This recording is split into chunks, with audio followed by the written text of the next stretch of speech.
जय हिंद साथियों, स्वागत है आप सभी का एजुकेशन केयर 6 में। दोस्तों, आज का ये वीडियो थोड़ा सा इम्पोर्टेंट है बीपीएससी शिक्षक बहाली को लेकर, क्योंकि बीपीएससी की शिक्षक बहाली को लेकर जो बीपीएससी टियरी 3 का पेपर लीक हुआ है, उसके बाद यहाँ पर जो है इसकी परीक्षाओं में जो है डिले हुई है। क्योंकि एक परीक्षा तो ले ली गई थी, लेकिन परीक्षा को रद्द कर दिया गया और रद्द करने के बाद यहाँ पर इलेक्शंस आ गए।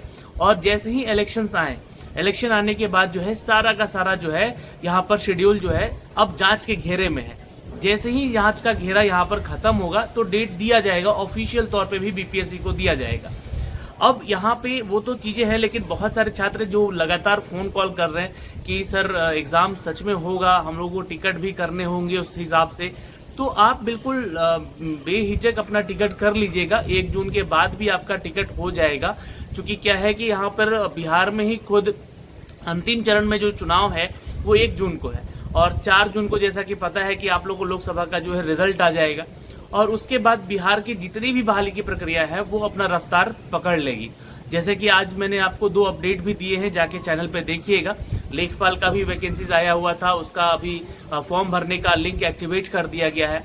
सक्षमता परीक्षा को लेकर हाँ कहीं ना कहीं यहाँ पर जो है उसके परीक्षा को लेकर जो है स्थगित किया गया, क्योंकि सभी शिक्षक जो है लोकसभा के इलेक्शन में व्यस्त होंगे।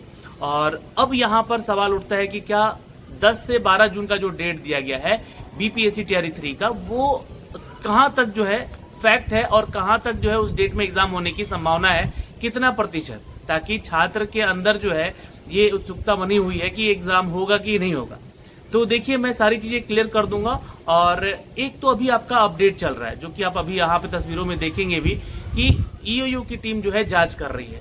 और आज एक नया खुलासा हुआ है। ये नया खुलासा है कि इस बहाली की प्रक्रिया को लेकर जो जांच चल रही है, इसमें बुद्धा फैमिली रेस्टोरेंट की अब एक नई कहानी जुड़ी गई है। अब इससे पहले जो कहानियां चल रही थी, जैसे कि आपका प्रिंटिंग प्रेस का जो मामला चल रहा था, उसको दरकिनार कर दिया गया। उसके बारे में कोई जांच अभी अपडेट नहीं दिया जा रहा है कि क्या हुआ क्या नहीं हुआ, क्योंकि मामला वही है। प्रिंटिंग प्रेस से अगर सारी चीज निकली है तो मामला अभी भी वहीं अटका हुआ है। और कहीं ना कहीं आपका जो अगला बहाली का प्रक्रिया है, अगला जो आपका यहाँ वैकेंसी का अपडेट है, वो अपडेट जो है दे दिया जाएगा कि वही प्रिंटिंग प्रेस से आपका पेपर छप जा रहा है। तो फिर कहीं ना कहीं वो पेपर जो है वहां से लीक हो सकता है, क्योंकि एक बार हो गया है। तो यहाँ भी इस चीज को स्थगित कर देना चाहिए। अभी देखिए, हाल ही में ना CSBC के माध्यम से बिहार में सिपाही का 21,000 वैकेंसी निकाला गया था, वो भी पेपर लीक हुआ था। लेकिन जो जिलाधिकारियों को आदेश दिया गया है, उसमें साफ साफ चीजें लिखी गई हैं। क्या लिखी गई हैं कि इसमें जितने भी डेट दिए गए हैं, जितने भी आपके विद्यालयों और महाविद्यालयों के नाम होने चाहिए, वो कभी भी किसी भी विवाद में नहीं पड़ा होना चाहिए। मतलब कि कहीं अगर उसमें पेपर लीक हुआ है या फिर कहीं वो संलिप्त है सेंटर धांधली से लेकर, तो वहाँ सेंटर नहीं देना है। तो कुछ इस तरीके से यहाँ भी होना था।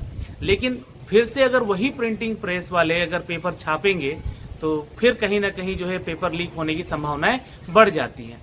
अब आते हैं एग्जाम के मुद्दे पे। क्योंकि देखिए, आज का जो ये कहानी है, ये आज के नया नोटिफिकेशन आया है न्यूज़पेपर के माध्यम से, कि कहानी ये है कि जो अभियुक्त हैं, जो शिक्षक भर्ती को लेकर, यहाँ पे तीसरे चरण की परीक्षा को लेकर प्रश्न पत्र 3 दिन पहले ही लीक हो गया था। ये आप लोग तस्वीरों में यहाँ पे जो देख रहे हैं।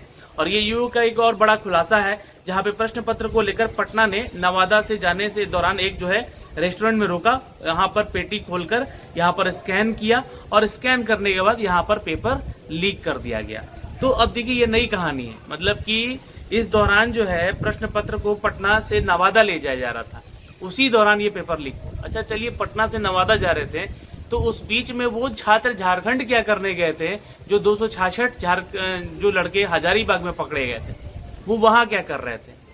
इसका मतलब कि वो पहले तो ये कहानी जो चल रही थी, वहां जो लोग पकड़े गए थे, वो बातें फिर झूठ हो गई। फिर तो खबर और है यहाँ पर कि ट्रांसपोर्ट एजेंसी के द्वारा संचालक को यहाँ मैनेज भी किया गया है।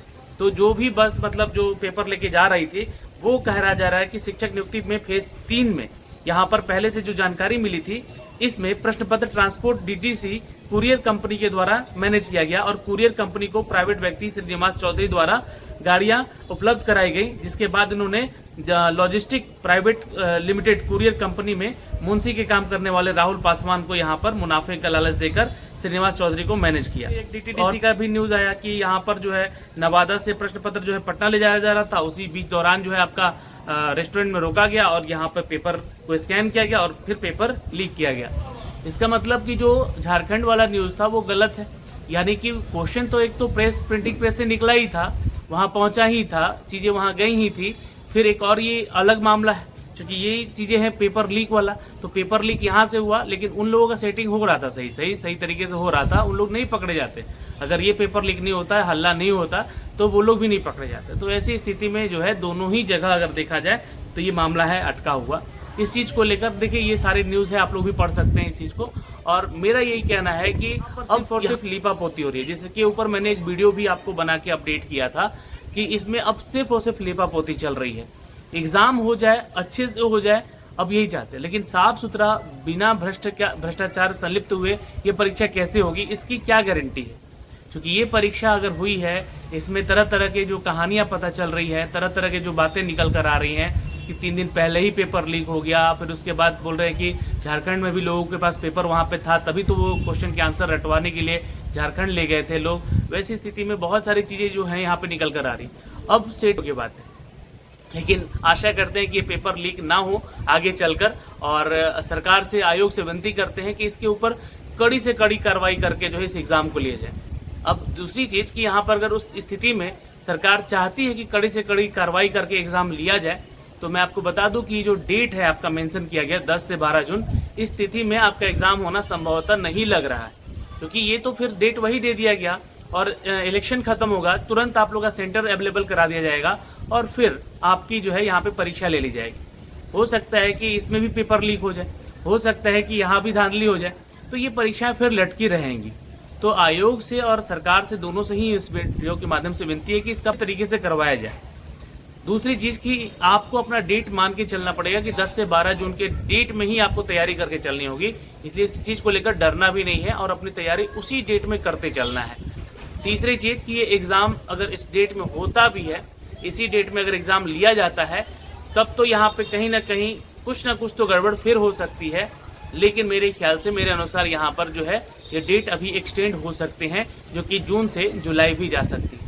फिलहाल जो अपडेट आ रहे हैं, जो मेरे पास खबरें आ रही हैं, उसके अनुसार यही बताया जा रहा है कि डेट एक्सटेंड होने की संभावनाएं कुछ बढ़ रही हैं। ठीक है, तो जो भी अपडेट आएगा, ऑफिशियल आएगा, तो मैं आप तक साझा भी करूंगा अपने चैनल के माध्यम से। तो दोस्तों इस वीडियो में इतना ही, फिर मिलेंगे अगले वीडियो में। तब तक के लिए अपना ख्याल रखिएगा और वीडियो को एक लाइक और शेयर जरूर कर दीजिएगा। जय हिंद।